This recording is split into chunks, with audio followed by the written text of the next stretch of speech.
성경 공독 하겠습니다. 성경은 이사야 40장 12절부터 31절까지입니다. 성경 찾으셔야 됩니다. 저희 교회는 앞에 띄워놓지 않습니다.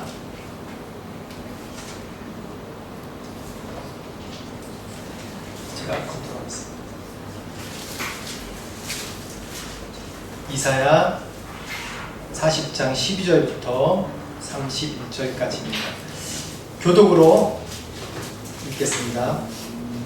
누가 손바닥으로 바닷물을 헤아렸으며 뼘으로 하늘을 쟀으며 땅에 티끌을 되에 담아 보았으며 접시저울로 산들을 막대저울로 언덕들을 달아보았으랴.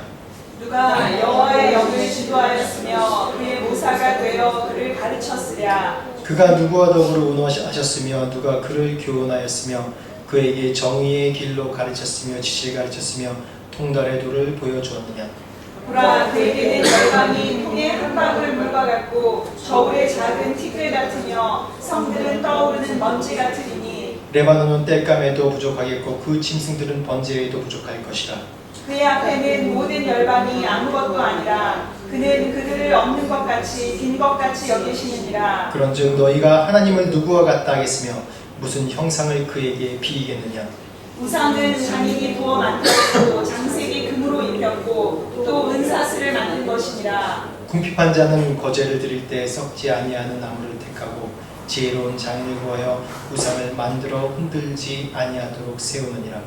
너희가 알지 못하였느냐? 너희가 듣지 못하였느냐? 태초부터 너희에게 전하지 아니하였느냐? 땅의 기초가 창조될 때부터 너희가 깨닫지 못하였느냐? 그는 땅 위에 궁창에 앉으시나니 땅에 사는 사람들은 메뚜기 같으리라. 그가 하늘을 차일같이 펴셨으며 거주할 천막같이 치셨고 귀인들을 패하시며 세상의 사사들을 헛되게 하시나니 그들은 겨우 심기고 겨우 뿌려졌으며 그 줄기가 겨우 땅에 뿌리를 박자 곧 하나님이 입김을 부으시니 그들은 말라 회오리 바람에 불려가는 초계 같도다. 거룩하신 이가 이르시되 그런즉 너희가 나를 누구에게 비교하여 나를 보아 동등하게 하겠느냐 하시니라. 너희는 눈을 높이 들어 누가 이 모든 것을 창조하였나 보라. 주께서는 수요대로 만상을 이끌어내시고 그들의 모든 이름을 부르시다니 그의 권세가 크고 그의 능력이 강함으로 하나도 빠짐이 없느니라. 야곱아 어찌하여 내가 말하며 이스라엘아 내가 이르기를 내 길은 여호와께 숨겨졌으며 내 송사는 내 하나님에게서 벗어난다 하느냐. 너는 알지 못하였느냐 듣지 못하였느냐 영원하신 하나님 여호와 땅끝까지 창조하시는 피곤하지 않으시며 곤비하지 않으시며 명철이 한이 없으시며 피곤한 자에게는 능력을 주시며 무능한 자에게는 힘을 더하시나니 소년이라도 피곤하며 곤비하여 하며 장정이라도 넘어지며 쓰러지되 오직 여호와를 앙망하는 자는 새 힘을 얻으리니 독수리가 날개치며 올라감 같을 것이요 단박질하여도 곤비하지 아니하겠고 걸어가도 피곤하지 아니하리로다. 아멘. 오늘 말씀 제목입니다. 한번 같이 읽어보겠어요. 말씀 제목 시작. 똑바로 보고 싶어요 주님. 똑바로 보고 싶어요 주님. 이거 이 찬양 아시나요? 옛날에 나온 찬양인데 똑바로 보고 싶어요 주님. 오늘 말씀 제목 들으시면서 좀 상상이 되는 게 없으십니까? 똑바로 보고 싶어요 주님. 여러분 주님을 똑바로 보고 계십니까? 똑바로 보고 계십니까? 우리는 참 하나님에 대해서 수만 가지로 우리가 우리의 삶에서 표현을 합니다. 사랑의 하나님, 자비하신 하나님, 가장 많이 전능하신 하나님, 영원하신 하나님, 그러면서 우리가 많은 수사어구를 붙입니다. 그런데 정작 우리는 우리의 입술로 말하면서 내가 믿는 진짜 하나님이 무엇인지 스스로도 잘 모르고 있습니다. 내가 믿는 진짜 하나님은 진짜인가요? 내가 믿는 하나님은 진짜인가요? 라는 이 질문으로 오늘 말씀을 시작하고 싶습니다. 내가 믿는 하나님이 진짜인가요? 다시 말해서 내가 믿는 하나님이 진짜 성경 말씀에서 말씀하시는 하나님인가요? 그럼 이렇게 질문하는 건 꼭 불신자한테 하는 질문 같죠? 우리는 입술로는 하나님 좋으신 하나님, 선하신 하나님, 사랑의 하나님 하면서 이 내면 속에는 어떤 마음이 있냐면 곤봉 아시죠? 곤봉. 곤봉이 뭐예요?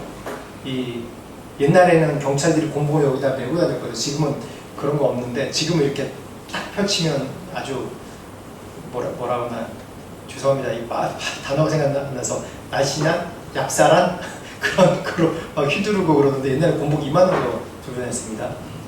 그래서 곤봉으로 사람을 때리고 이제 사람을 제지하고 때리는 용도죠, 곤봉이. 그래서 하나님에 대해서 우리가 이미지 날 때 곤봉을 든 하나님이라고 생각하면서 대부분 하나님에 대한 모습을 우리가 두려워하는 모습입니다. 우리가 이 하나님에 대해서 생각할 때 과연 정말 하나님인가? 정말 내가 진짜 하나님을 믿는 것인가? 아니면 내 안에 허상으로 만들어낸 이미지의 하나님이라고 생각하는가라는 것을 다시 한번 좀 생각해 봤으면 좋겠습니다.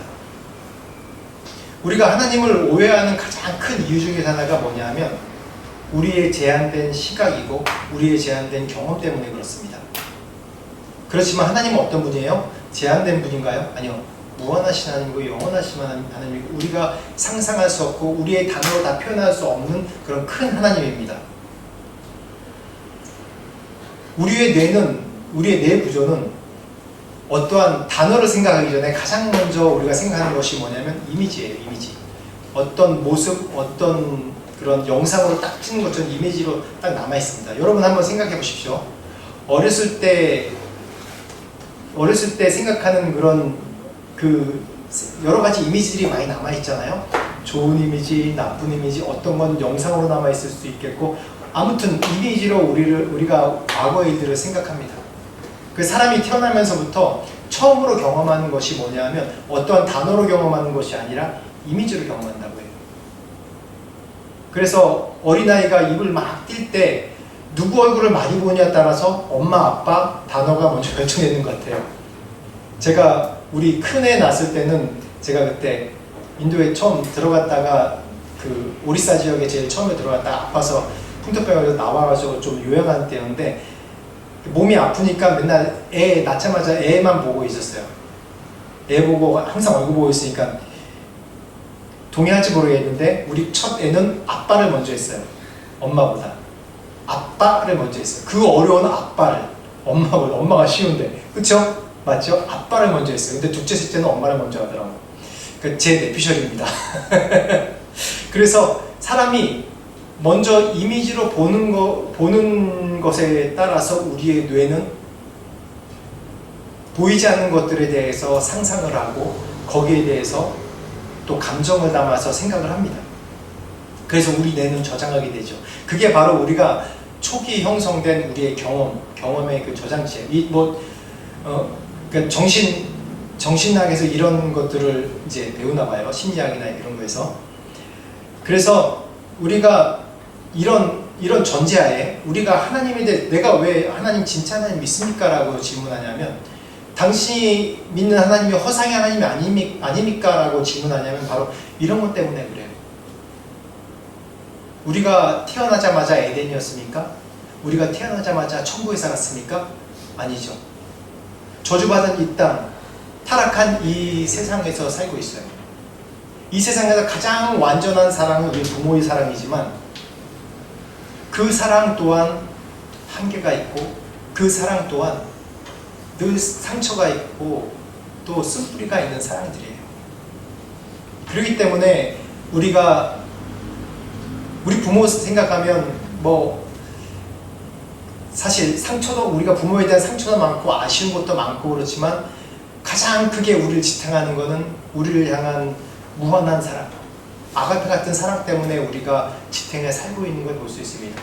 제가 지난주에도 부모 없는 사람이 성장해서 어떠한 어려움을 겪는지에 대해서 제가 잠깐 얘기를 나눴어요. 어떻게 세상에 의지할 데가 없는 거예요. 세상에 의지할 데가 없어가지고 어디든지 자기가 의지할 처소나 의지할 사람들을 만들어놔요. 그게 특징이에요, 보면. 그래서 참 우리 부모로 얘기하면 참 얘기할 게 많죠. 이런 게 아쉽고 왜 부모보다 내가 더 뛰어났느니 막 그런 얘기를 하잖아요. 저도 그렇게 생각해요. 우리 아버지보다 제가 더 좋은 아버지라 생각해요. 죄송합니다. 이거 녹화됐는데. 누구든 다 그렇게 생각해요. 왜냐하면 내가 부모에 대한 상처가 있기 때문에 그래요. 내 아버지에 대한 아쉬움이 있고 어머니에 대한 아쉬움이 있기 때문에 그래요. 근데 우리가 하나님이 볼 때 그런 하나님을 보지 않나 한번 여러분 생각해 보시겠어요? 제가 간단한 예를 몇 가지 드릴게요.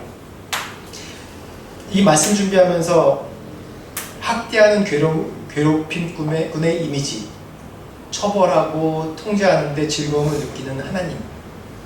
좀 이게 과한 표현이지만 처벌하고 통제하는데 즐거움을 느끼는 하나님이라고 생각하지는 않으세요? 굉장히 과하기 때문에 여러분 이게 동의가 안 되실 수도 있어요.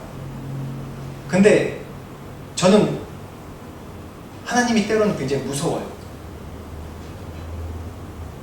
제가 어렸을 때만 해도 이제 학교에서 체벌이 있었습니다. 지금도 체벌이 있는지 모르겠는데 제가 초등학교 다닐 때 그때 국민학교죠. 그때는 아이들한테 뺨을 때리는 선생님들이 많았어요. 뺨을 때렸어요. 저 때는 뺨을 때리고 뺨도 맞고 이게 엉덩이 때리는 건 기본이고 뺨 때리는 선생님들이 꽤 있었어요. 지나가다가 뭐 잘못하면 그 자리에서 뺨을 때리려고 그래요. 그러니까 사회 분위기가 그러니까 심지어는 뭐라고 그러냐면 조선명태는 권사님 얘기 때려야 마셔야 때려야지. 이거 대답하는 분들은 좀 이제 올드 세대 권사님 올드 세대 안 되려고 생각하시는데 조선명태는 때려야 마셔야 때려야지. 그런 얘기가 옛날부터 있었어요.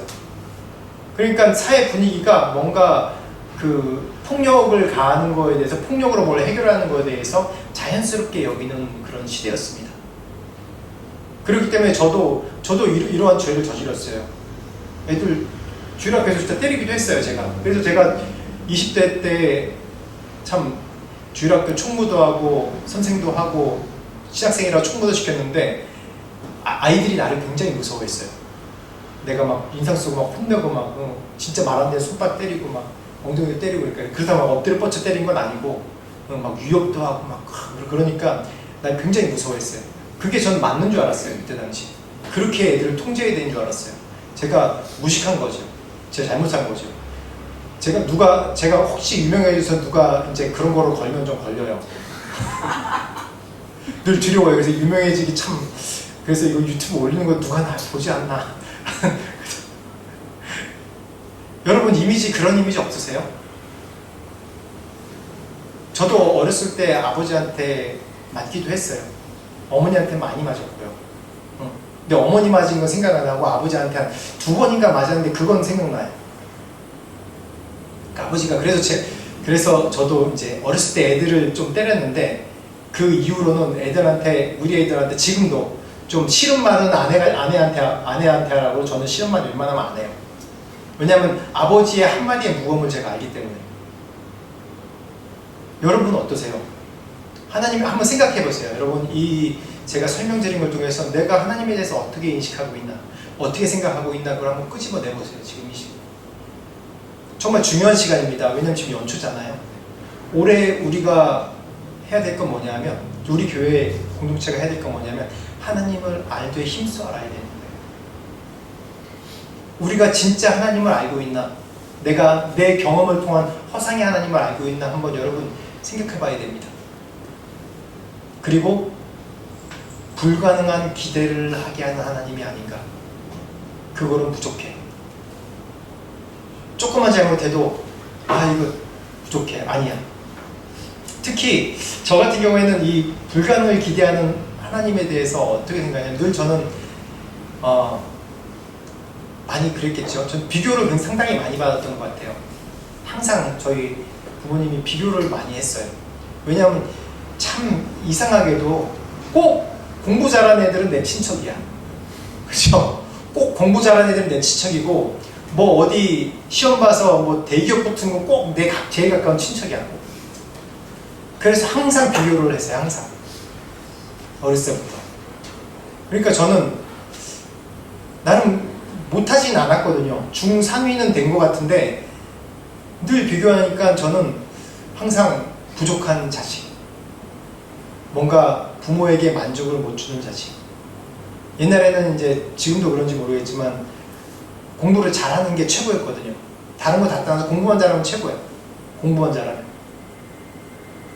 항상 1등, 누구는 1등 했다고 그러고 누구는 전교 뭐 반에서 1등, 또 심지어는 전교에서 1등. 꼭 내 친척들이 그러더라고. 그래서 꼭 그 비교 대상이 저였어요. 넌 부족해. 네가 한 걸로 부족해. 그걸로 되겠어? 내가 아무리 노력하고 아무리 뭘 한다고 해도 부족해. 지금도 제가 가끔 이제 설교할 때 비유하는데 지금도 저희 아버지는 저 볼 때 부족한 아들로 보고 있어요. 제가 50대 중반이 넘었는데도 불구하고.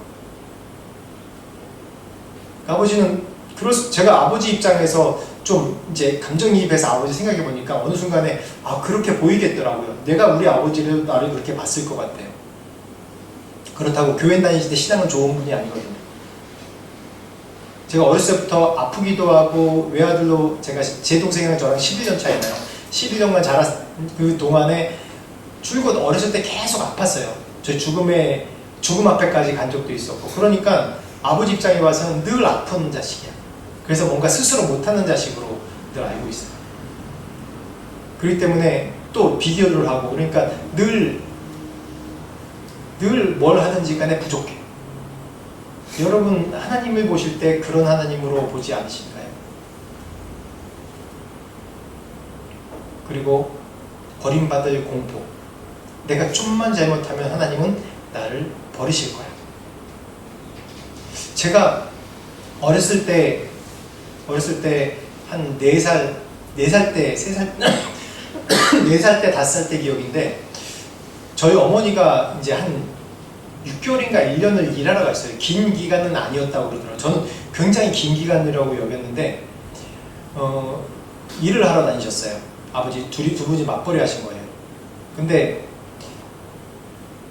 항상 이제 저는 그때 낮에는 제가 뭐 유치원 다닌 것도 아니고 저희 할머니랑 같이 있었어요. 집에 할머니랑 같이 할머니 돌보는 받았는데, 할머니가 좀 옛날 분이라서 저를 이렇게 따뜻하게 보살핀 게 아니라 좀 협박도 많이 하고, 너 말 안 들으면 내가 죽어버릴 거야 맨날 그러고, 진짜 쿵 떨어져 죽은 척하고, 그러면 저는 진짜 죽은 줄 알고 막 뛰쳐나가지고 옆집 사람들한테 우리 할머니 죽었다고 그러고 맨날 그런 기억이 항상 나요. 지금 저한테 굉장히 큰 충격이었거든요. 그래서 저 지금도 죽음에 대한 그런 두려움은 늘 있지만 그 죽을 거에 대한 그런 마음이 늘 좀 가지고 있는 것 같아요.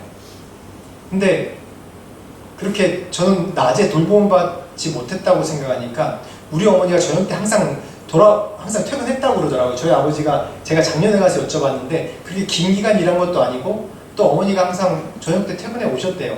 어디 가서 기숙사 생활하는 거 아니라. 근데 저는 어머니가 없었다고 기억하는 거예요. 그러니까 늘 할머니 비유 맞추려고 늘 말 잘 듣는 척, 또 할머니가 뭐 하면 이제 할머니 위하는 척, 다른 사람 오면 뭐 사탕 주고 그러면 할머니한테 먼저 사탕 갖다 주고, 그러면 할머니가 칭찬해 주고, 그런 기억이 나요. 제가 살아남기 위한 저의 노력이었던 것 같아요. 그러니까 이런 이미지로 어렸을 때부터 자라니까 제가 하나님을 볼 때 제가 가장 힘들고 제가 뭔 결정을 할 때 항상 막히는 부분이 이런 부분이에요. 내가 이거 하는 것이 맞을까? 난 부족한데.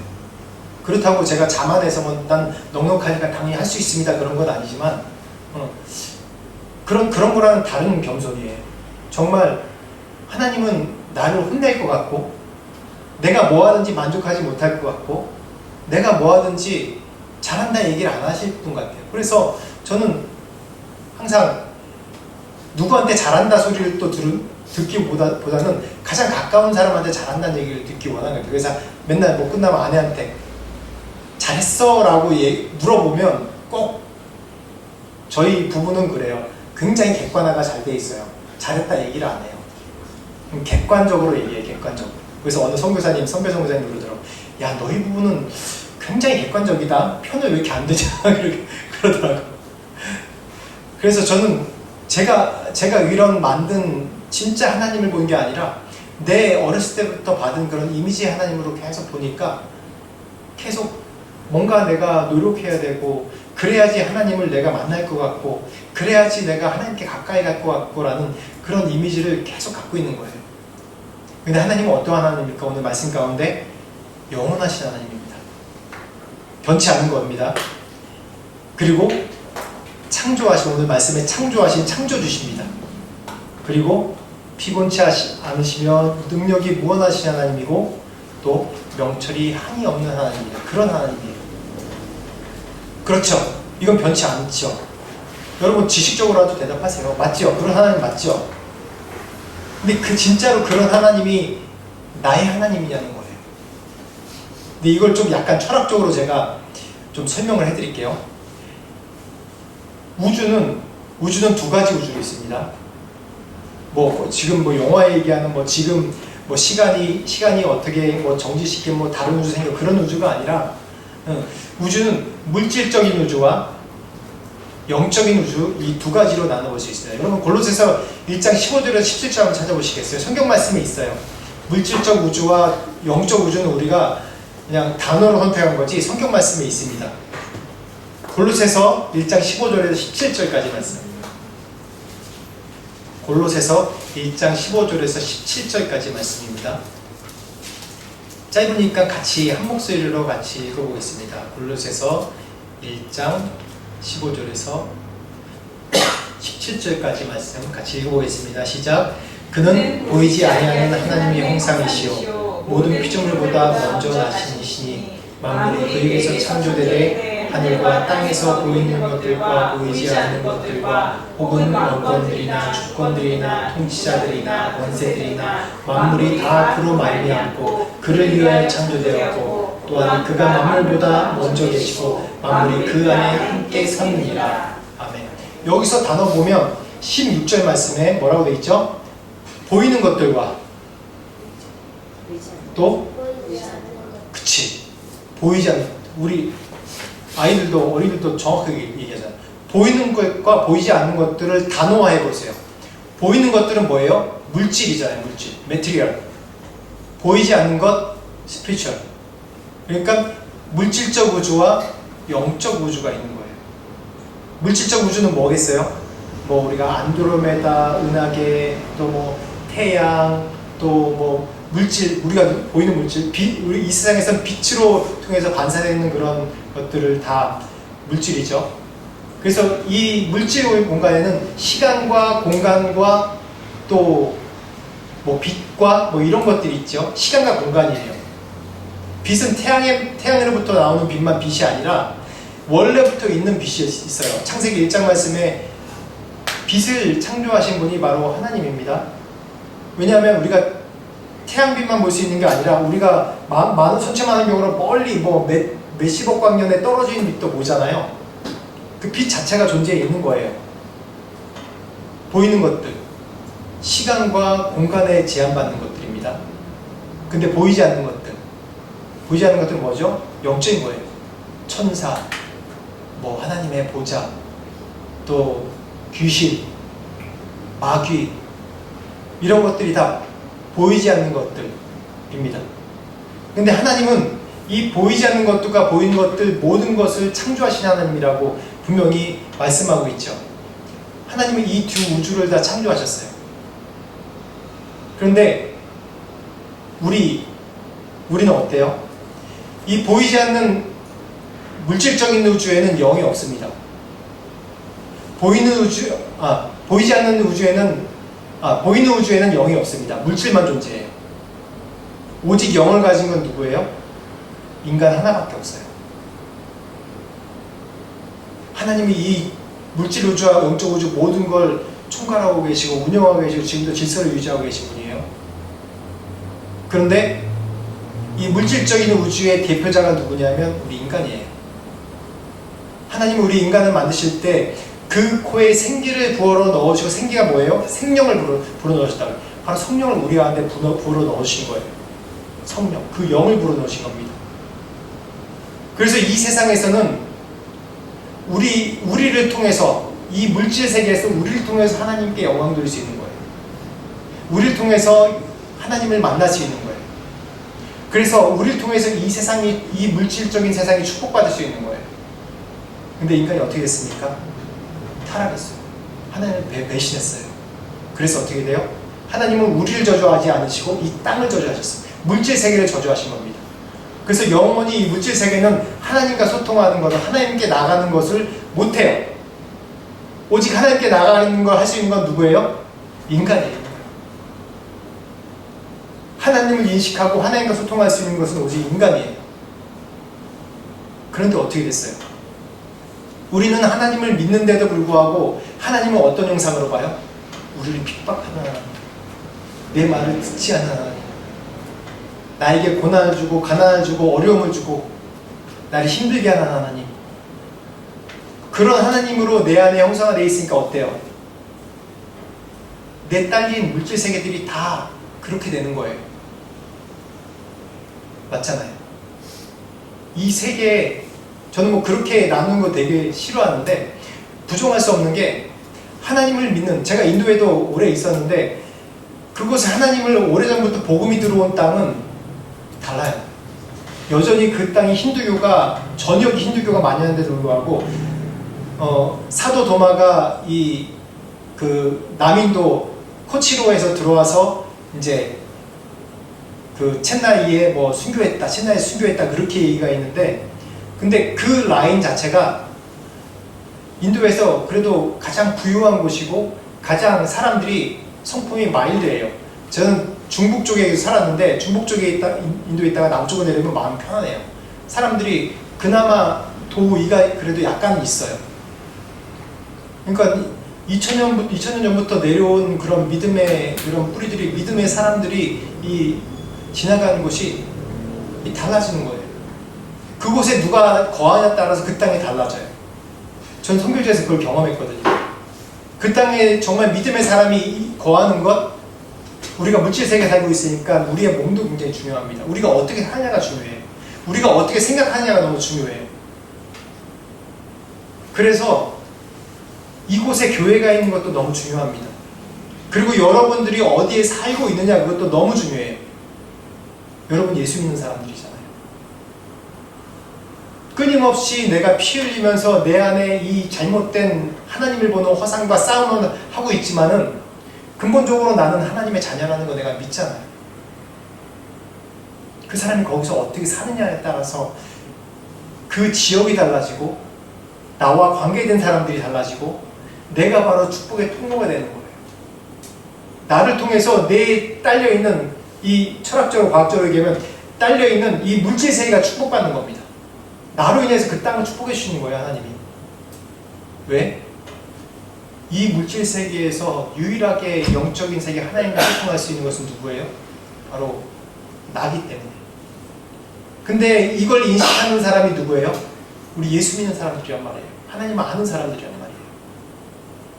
내가 이 세상에, 물질 세계에 살면, 이 세상에 살면서 뭘 하든지 정말 지지리궁상으로 살고 힘들고 또 불평불만 많고 원망하고 힘들고 늘 찢겨져도 하나님이 내가 이 땅에 정말 하나님 자녀로 살고 있는 그 하나만으로 하나님께서는 나를 축복의 통로로 사용하시는 겁니다.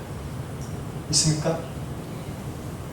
그렇기 때문에 내가 어떤 사람이 되어야 되겠습니까? 나를 통해서 내 주변이 축복받고 내 사는 세상이 축복받으려면 어떻게 됐습니까? 내가 하나님을 알 때 힘써 알고 올바로 똑바로 알아야 돼요. 그게 정말 중요한 거예요. 그거 없이 예배 열심히 참석하면 좋죠. 여러분들을 이 세상에서 존재하게 하고 살게 하신 것은 그냥 너랑 나랑만 예배하고 너만 그냥 천국 가고 끝이다, 그렇게 우리를 만들지 않으셨어요. 우리를 이 세상에 유일하게, 이 우주, 물질 우주에 유일하게 하나님과 소통할 수 있는 단 하나 존재를 만드신 이유는 이 온 우주가 우리의 책임하에 있다는 겁니다. 이 온 우주가 내 책임하에 있다는 거예요. 나 아무것도 아닌 것 같죠?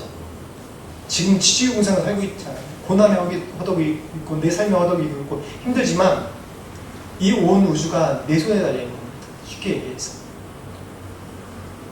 하나님은 이 두 우주를 창조하신 분이고 이 두 우주를 창조하신 분이 어때요? 나에게 책임을 맡기셨어요. 유일하게 하나님의 생명이 들어간 것이 이 온 만물 중에 저희밖에 없어요. 개가 영이 있나요? 없어요. 개는 영이 없습니다. 먹을 거 잘 주고 먹을 거 잘 준 사람한테 더 친한 거예요. 소통하는 게 그런 소통이 되는 거 아니에요. 저도 인도에서 계속 개를 길렀거든요. 여기서는 조그만 집에 사니까 못 기르지. 개는 그런 소통의 대상이 아니더라고요. 이 하이라키로 인식하더라고요. 다. 그렇다면 성경에서 증언한 하나님이 어떠한 하나님입니까? 첫 번째, 오늘 말씀 영원하신 하나님입니다. 그리고 창조주와 통치자 되신 하나님입니다. 그리고 피곤치 않으신 능력의 하나님입니다. 무궁하신 그런 명철이 있는 하나님입니다. 영원하신다는 뜻은 이 온 우주를 뛰어넘은 하나님입니다. 세상의 신들은 어떠냐면 모든 것들이 나를 위해서 나를 창조되었기 때문에 그러니까 내 필요를 너희들이 채워줘야 돼. 그래야지 내가 유지할 수 있어. 세상 신들이 얘기하는 겁니다. 그래야지 내가 유지할 수 있어. 인간의 숭배가 있고 인간의 헌신이 있어야지 유지되는 것이 세상 신입니다. 세상에 만든 신입니다. 불교도 그래요. 힌두교는 수천 가지의 신들이 있는데 그 모든 신들이 동일해요. 다 동일해. 그리스 신화 보면 맞잖아요. 그리스 신화 봐도 반신반인 그래도 뭐로 살아요? 인간의 숭배하고 경배하고 인간이 노예처럼 이 받들어주는 것으로 인해서 살잖아요. 근데 하나님은 어떻게 사세요? 그걸로 사신 분이 아니에요. 우리의 숭배가 필요 없어요. 주님과 함께 거하는 걸 원하시는 거예요. 아버지와 함께 거하시는 걸 원하는 거예요.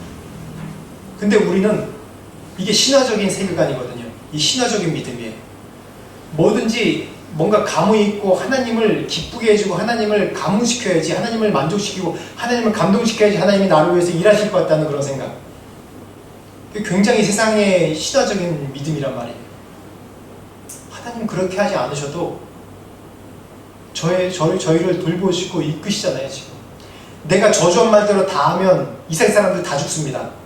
그렇죠? 내 스스로 저주한 것처럼 나를 저주하시면 나도 벌써 이 세상 끝났어요. 여러분, 내 말대로 하지 않으세요. 기본적으로 하나님께서 우리에게 베푸신 은혜와 돌보심이 있는 거예요. 그 은혜가 있는 거예요. 그렇기 때문에 우리 지금 존재하고 살고 있는 겁니다. 그렇지만 우리는 계속해서 이 세상이 생각하는 세상의 신화적인 믿음을 가지려고 그래요. 내가 뭔가 하나님을 감동시키면 잘 될 것 같고, 그게 중요한 게 아니라 하나님 앞에 나오는 거예요. 그래서 예배가 중요한 겁니다. 예배가. 왜 하나님이 이스라엘 백성에게 이 출애굽한 다음에 처음 가르치신 게, 율법을 주시고 그다음에 가르치신 게 왜 제사겠어요? 왜 제사의 방식을 계속 가르쳤어요? 왜냐, 하나님은 뭔가 정성을 원하는 것이 아니라 이 세상의 제사들은 뭔가 정성을 원하는데 하나님은 그런 정성이 아니라 그 제사의식, 이스라엘의 모든 율법의 제사는 뭐냐면 우리를 정결케 하는 거예요. 왜 정결하게 돼야 돼요? 하나님께 나가야 되니까. 그것밖에 없어요. 우리 정성을 받으시는 것이 아니에요. 우리의 정결해야지 하나님께서 우리를 거룩하게 하시고 하나님과 교제케 하시고 하나님 안에 거하게 하시니까. 그래서 구약의 제사의식을 해요. 그래서 이 예배가 중요한 겁니다. 예배에 왜 나오세요? 말씀만 들어서 나오시는 것이 아니잖아요. 이 말씀 가운데 내가 하나님 앞에 거하고 내 죄를 회개하고 깨닫고, 이 말씀으로만은 여러분 거룩해지지 않습니다. 정결해지지 않아요. 절대. 내가 설교 말씀 들은 걸로 여러분 정결해지는 거 아닙니다. 착각하지 마세요. 여러분 스스로 나가야 되는 거예요. 저는 이 말씀으로 여러분에게 자극을 주는 거예요. 그리고 말씀을 읽게 하고 기도하게 하고 스스로 하나님께 나가게 하는 그런 자극을 계속 주는 거예요. 제가 이 말씀으로, 이 예배 가운데 계속해서. 이 말씀이 여러분 정결하게 하고 새롭게 하는 거 아니에요. 여러분 스스로 이 말씀을 통해서 이 말씀을 믿고 주님 앞으로 나가는 거예요. 하나님께 나가는 건 개인적인 겁니다. 단체가 아니에요. 이 단체는, 이 공동체에 모여있는 것은 이 공동체에서 말씀을 읽고 서로가 서로를 철이 철을 날카롭게 하듯이 우리의 성품도 우리 안에 서로 닦여져 나가고 우리의 연약함을 보면서 점점 하나님 앞에 나가는 거예요. 이 세상은 점점 우리를 무너뜨리려 하고 하나님의 말씀대로 못 살게 하고 하나님에 대해서 왜곡되게 하나님을 바라보게 하는 그런 모든 실패를 주고 원망을 주고 좌절을 주지만, 그런 성도들이 이곳에 와서 찢긴 몸으로 와서 우리 안에 서로 말씀으로 하나 되고 말씀으로 다시 위로받고 세임을 받고 하나님 앞에 스스로 나가는 거예요. 세상에서 판단하는 너, 세상에서 보는 너, 그게 네가 아니라 하나님이 보는 네가 바로 너의 참모습이다라는 것을 발견하는 것이 예배고 지금 이 공동체입니다.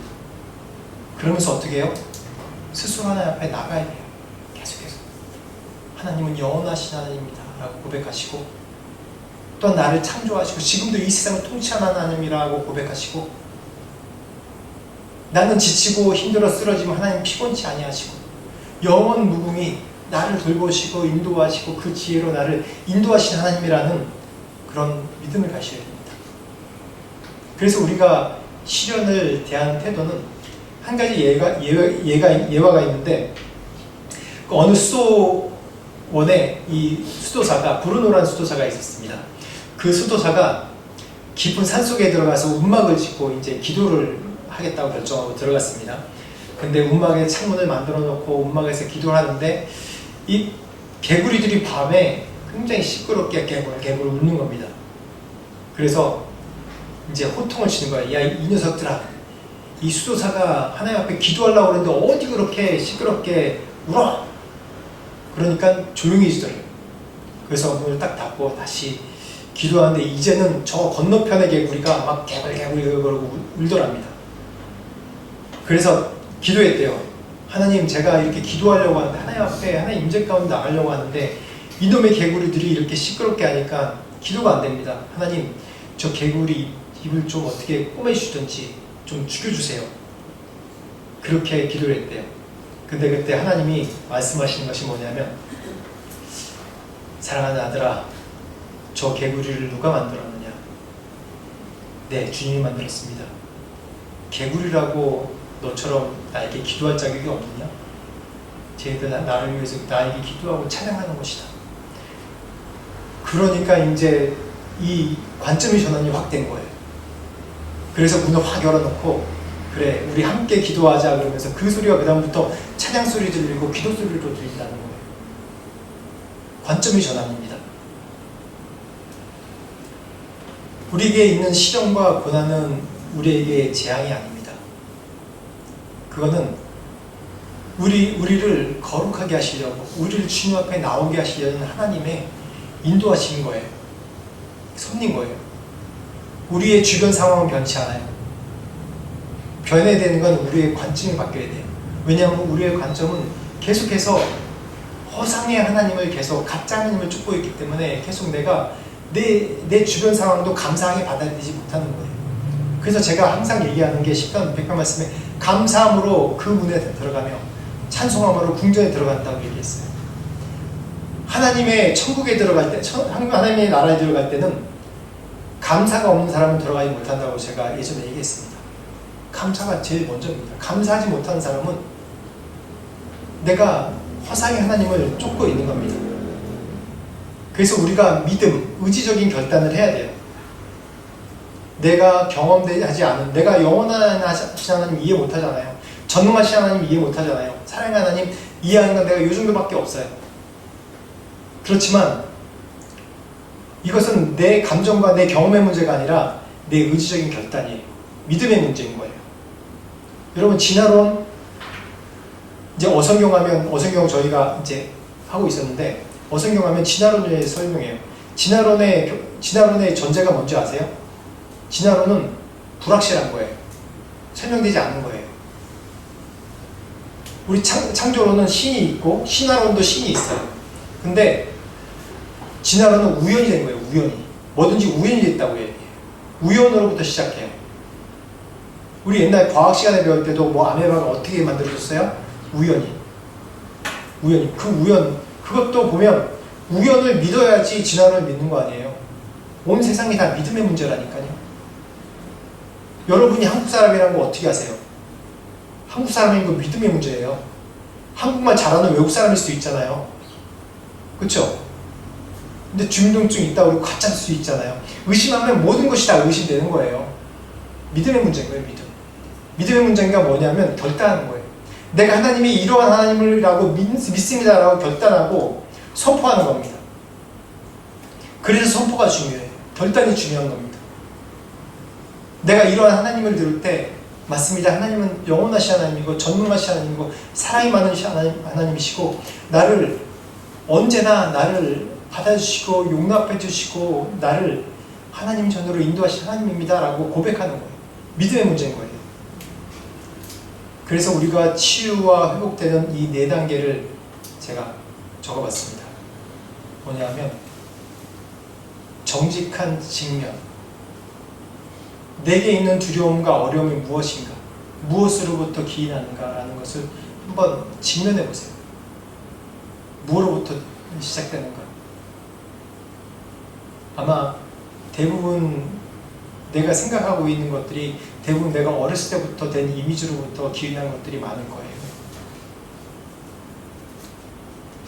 그리고 할 수 있다면 이 공동체가 있다면 공동체 안에 나눔을 하시고 그 가운데서 나눔을 해보세요. 왜냐하면 나랑 다른 사람이 있다는 것이 그게 정말 좋습니다. 그걸 통해서 하나님을 더 명확하게 알 수 있는 것이 되거든요. 그리고 또 한 가지 방법은 그 성품을 묵상하는 것인데 하나님의 성품 노트를 한번 만들어 보세요. 제가 예수문단 출신인데 예수문단에서 이제 DTS 하거나 뭐 하면 성품 노트를 한번 쓰라고 권유를 해줘요. 성품 노트가 뭐냐면 성경을 읽을 때마다 하나님 그러면 하나님의 성품, 하나님은 꼭 명시되어 있는 게 있죠. 전능의 하나님, 전능의 하나님이 나와요. 그러면 그거 말고도 하나님이 정말 어느 그 구약에 보면 어느 뭐 바벨론을 멸망시키셨다. 그러면 그거 보면서 하나님은 정말 강하신 하나님, 뭐 그게 적는다든지 하나님의 성품을 묵상하는 겁니다. 그러면서 하나님의 성품 노트가 있어요. 몇 장 몇 절에 오늘 말씀 읽으니까 하나님 이런 성품을 발견했다. 그러면서 그 성품을 묵상해서 나에게 적용하는 거예요. 무엇보다도 중요한 게 오늘 정말 중요한 게 뭐냐면 직접 나가는 겁니다. 하나님의 말씀을 직접 대면하고 기도로 직접 나가는 거예요. 제가 방금 얘기했듯이 어떠한 방법이 없어요. 아무 방법이 없어요. 내 자식도 내가 천국으로 인도하지 못해요. 계속 잔소리하고 우리 애들한테 믿음으로 나갈 수 있도록 계속 집에서 예배도 드리고 뭐 어쩔 때는 어성경 교육하고 교육받으러 가라 그렇게 얘기하고 또 말씀 읽고 계속 하는 거지. 저희 교회에서 계속 말씀으로 도전하는 것이 그거예요. 제가 이 공동체에서 나갈 수 있는 것이 아니라 말씀을 읽고 말씀을 깨달으라는 거예요. 스스로. 그리고 계속 성경 세미나하고 성경 프로그램 하는 건 뭐냐면 말씀 가운데 나가라는 거예요. 그 말씀을 읽다 보면 내가 기도하게 돼요. 내 부족함을 알게 되고 내가 하나님께 나가게 되는 거예요. 그거밖에 없어요. 공동체에서 해줄 수 있는 건 그거밖에 없어요. 결국은 하나님은 내가 만나는 겁니다. 내가 나가는 겁니다. 그래야지 내가 주님께 나가야지 내 가정이 축복받고 내 직장이 축복받고 내 주변이 축복받고 내가 지금 살고 있는 그 땅이 축복받는 거예요. 왜요? 이 물질 세계의 대표가 누구예요? 물질 세계에서 유일하게 이 영적인 세계, 물질적인 세계 모든 걸 또 다스리시는 분과 소통할 수 있는 게 누구예요? 바로 우리 인간 하나밖에 없어요. 내가 어떻게 하나님께 나아가냐에 따라서 내 주변이 바뀌고 내 인생만 바뀔 뿐만 아니라 내 주변이 바뀌고 내 땅이 바뀌는 것입니다. 그래서 우리가 지금 이 땅에 살고 있는 것이 중요해요. 아직도 1%도 안 되는 예수 믿는 그리스도인은 있는 이 땅에서 우리가 지금도 예배드리고 지금도 말씀 읽으려고 노력하고 그걸 통해서 하나님께서 이 땅을 변화시키시는 겁니다. 여러분 똑바로 하나님을 바라봅시다. 똑바로 주님을 바라봅시다. 그런 믿음의 사람이 되시길 축원합니다. 같이 한 목소리로 기도하겠습니다. 오늘 말씀을 생각하시면서 하나님께서 내가 지금까지 참 하나님을 바라보지 못하고 내 상처로 인해 하나님 바라보는 것이 있다면 하나님 제가 하나님을 올바로 바라볼 수 있도록 은혜를 주시고 제가 계속해서 주님 앞으로 나갈 때 은혜를 주십시오 라고 우리 한 목소리로 같이 기도하겠습니다.